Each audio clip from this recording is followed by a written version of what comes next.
From the Smith Center in Chapel Hill, this is TarHeelIllustrated.com. I'm THI staff writer Jacob Turner, and alongside me, as he always is, THI publisher Andrew Jones. And Andrew, about a little over an hour ago, I guess, at this point, probably 2 hours ago now. 3 hours. Yeah, probably 3, honestly. Time flies when you're having fun. This morning. Yeah, this morning, I should say. We heard the news that I was actually driving. I think you were probably already here in Chapel Hill. It was about 45 minutes before Roy's presser started at 10:15. UNC announced that freshman guard Anthony Harris is out with a torn right ACL. Obviously, he missed a lot of time in high school. About a year with that when he tore his left ACL. Gets back, plays 5 games, and goes down injured in the second half against Yale. AJ, I was covering the John Wall Holiday Invitational during that Yale game. I didn't get to see that. But just being in the Smith Center, being in the building, what was it kind of like to see him go down in that situation? Because to me, when I saw the replay on TV, it looked like he was almost in shock, like, I just tore that. I just tore my ACL again or something like that. A lot of the media sits in the upper deck now. They moved our seats a couple years ago. A few of us get seats on the concourse level, which I prefer. That's where I sit. And it was like right in line with the baseline. You could see it happen, and you knew right away it was bad. And he sat right up. And a lot of guys are writhing in pain. You could hear him yelling, that kind of thing. None of that for me. No, he was calm. It was almost shock. Yeah, that's what it looked like. And it's like, goodness gracious, again. And it wasn't just an again for Anthony Harris. It was an again for this team. Oh, yeah, absolutely. Because 7 guys have missed games, 41 games. 8 guys have missed time because Baycott got hurt early in the Ohio State game, and he's still not recovered. Yeah. One of the reasons he struggled the last month is because he hasn't fully recovered and he's playing injured. So you got to feel horrible for the kid. You do. Roy has talked over the last few weeks since he and Francis, who they both came back. They missed the first 8 games. They both came back for the UVA game. Played okay against Wofford. Played much better against Gonzaga. So after Gonzaga and after UCLA out in Vegas, when they both played really well, in fact, without Harris, he had 14 points that game, 14 points in 17 minutes. They don't beat UCLA without Harris. So Roy spoke a lot about their work ethic coming back and has made comparisons to Tyler Hansbrough, which is pretty amazing. I covered Tyler Hansbrough for 4 years, and not many people were referred to in the same breath as Tyler Hansbrough about much of anything. So it's an extremely high compliment. Roy knows how hard these kids have worked to come back, and for Harris to have it go out 5 games after he returned, the only game he'll end up playing in the Dean Dome this year, I can't stand injuries. No rooting interest here for me as far as whether this team wins or loses, but you do get to see the kids, get comfortable with the kids, get to know them a little bit from a media perspective. I did interview him at Gonzaga out in the hallway after that game. Really nice kid. You kind of want them to be healthy, to be the best they can be, because you want that from anybody, Absolutely, really. Especially when you're around somebody for 6 months out of the year. All the time, So it's really unfortunate. The team's going to have to deal with it. I think that this injury has stung them, maybe even more than Cole Anthony, because that was like, how are we going to handle this? What are we going to do without him? This is just deep sorrow, deep disappointment. It's disheartening, and I think that's why I asked Roy today in the presser, do you have to coach morale? You don't ask that before, but now it almost seems like, gosh, they're just snake bitten, who's going down next kind of thing, and that's really unfortunate because that's not what you want to seep in your mind. Roy's response, by the way, was no. We're still North Carolina. The schedule's not going to end. They got to go out and play Georgia Tech tomorrow, and that's how he has to approach this with his team. But I think it's affecting them some. The psyche's probably wounded a little bit for sure. Has to. You kind of spoke on the other injuries that Carolina's had. You said that 8 guys have missed some kind of game action this year due to injury. It's been pretty unprecedented. Some comparisons have been tossed out to the 2010 team because of they had 9 guys miss some kind of games. I know that team in itself had a lot more burger eaters, as you like to call them, McDonald's All-Americans. So a little bit more talent on that game, on that team, obviously.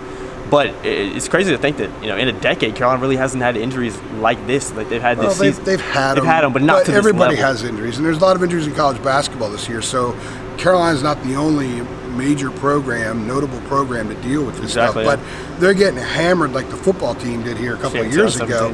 So now what they need to do is they need to manage things until Cole Anthony comes back. You've got Georgia Tech, Clemson, and Pitt at home. Then they go to Pitt, and it's possible Anthony comes back at some time, right after that. If they can, these are 4 very winnable games, certainly with Anthony Harris playing 15 to 20 minutes and giving him the energy that he gave them and the scoring ability and the defensive ability. In fact, they trapped when he was on the floor there against Yale and got a steal right near midcourt because he's one of the guys that can do that.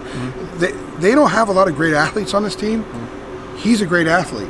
and they've lost that now. He was the only guy on the team with Cole out that could slash to the rim from anywhere on the court. In fact, he injured himself driving along the right baseline. So they have to make do without him now, which means that B-Rob, who hit 20 points the other night, they need 20 points from a senior to beat Yale. It's kind of where they are. Yeah. He's going to have to keep hitting shots. Brooks going to have to keep playing Leaky well. Black's going to have to start hitting something. Okay, Garrison Brooks has played well since Cole went out. He's at 14 points and 9.5 boards. He's had 3 double-doubles.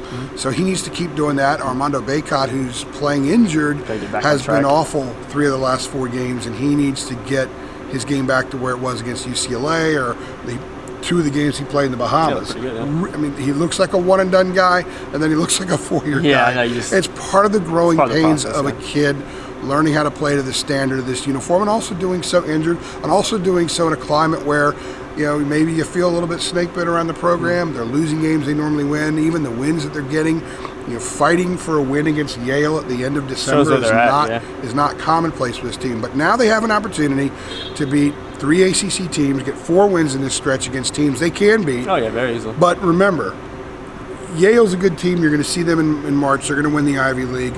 But their roster is not comparable to Georgia Tech, Clemson, or Pitt. So Carolina's going to have to play better, and they're going to have to figure out a way for some of these guys like Keeling or Playtech, if he plays Saturday. These guys have to hit shots, bottom line, because Anthony Harris was doing things to help them win, even if he wasn't hitting shots. The other guys haven't really done a lot of that either. So they have to hit shots in these next 4 games to buy time for when Cole comes back, to position themselves that if they're good enough, they can make a run for the NCAA tournament. They're 8-5 right now, Jacob. Yeah. They win these 4, they're 12-5 with a 6-game winning streak when Cole comes back. Feel a lot better about that. Feel a lot better about themselves. Yeah, exactly. And speaking of when Cole comes back, surviving. Yeah, surviving. Speaking of when Cole comes back, I think Roy said today he's about 3 weeks into the process. He was expected to miss about 4 to 6 weeks.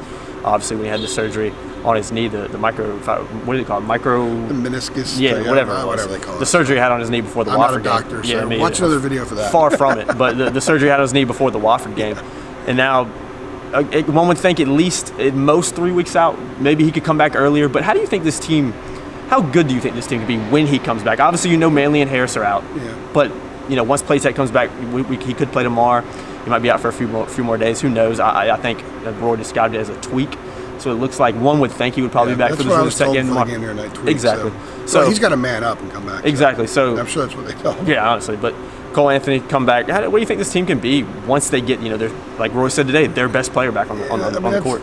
Nobody knows, because if you go back 2 months ago and said, hey, the storylines at New Year's are going to be Jeremiah Francis, who we got in the press conference today. He's the player that we get to talk to, all right? And the big storyline is going to be Anthony Harris having an knee injury and being out for the year. Yeah. And Cole Anthony's been in a suit for almost a month. Yeah. And Armando Bacot has not produced. Yeah.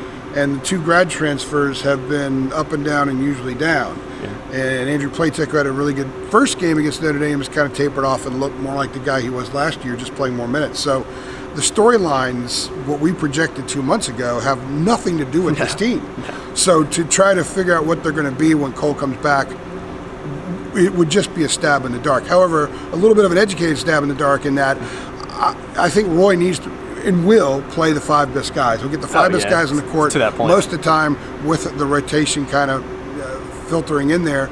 And I can't imagine that any lineup of the 5 best players on the court does not include Jeremiah Francis at this point. No. The offense has been a little bit more efficient the last few games with him at the point. He pushes the ball in the open court a little bit more. The pass always gets up the court faster than the dribble. Jeremiah recognizes this, and he does push the ball up the court.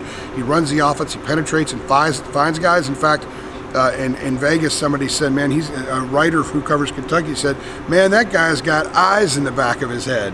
So nobody had said anything about a Carolina player like that prior to Jeremiah with some of the dishes he gets when he gets in the lane. So Francis at the 1, tell Cole, look, the NBA knows kind of what you can do. Yeah, they need to see what kind of fighter you are, what kind of guts you have. So go in there and play the 2, play with a lot of guts, score points with this team, and you got that situation taken care of. Garrison's been pretty good since Cole went down. Armando needs to be more consistent, and then who else is going to step up? B-Rob certainly will get an opportunity because he's a senior. He'll probably start. He's He did have 20 the other night. He played good against you. Leaky Black just hadn't found his game yet. Keeling hasn't found his. Pierce has kind of been up a few times, and was up the other night. And we don't really know what you're going to get from Playtech. Probably more the 8th, 9th man kind of thing. So I think you got 3 for sure in Francis, Cole, and Brooks, and need the other guys to step up. This could be an NCAA tournament team if everything works as it can. But as we've learned the last 2 months, that's kind of foolish to expect that with the 2020 targets. I know, it's crazy. New decade. It's kind of wild, Yeah. but I think I told you off camera, I'm starting to wonder what's in the water here. You look at all the injuries on the football team, on the basketball team over the past few years. It's unbelievable, really. My car died. I went to pick you up to go to Charlottesville. It's been unbelievable. And then my laptop fell apart. It's unbelievable, man. It's just been one of those years, I guess. But 2019, about me, right? The last 3 years, yeah, of course. The last 3 years, I should say. But for TarIllustrated.com, I'm THI staff writer Jacob Turner. He's THI publisher Andrew Jones. And obviously, we'll be here at the Smith Center tomorrow night. Carolina facing Georgia Tech. Another ACC game, getting right into the thick of ACC play again. So things are going to ramp up. It's going to get even more interesting to follow this team moving forward. But yeah, Anthony Harris, it's like he's out for the year with the torn ACL. I hate to hear it for the kid, but going to be interesting to see how Carolina continues to cope, and we'll get a little example of that on tomorrow night against the Yellow Jackets. But thanks for watching, guys.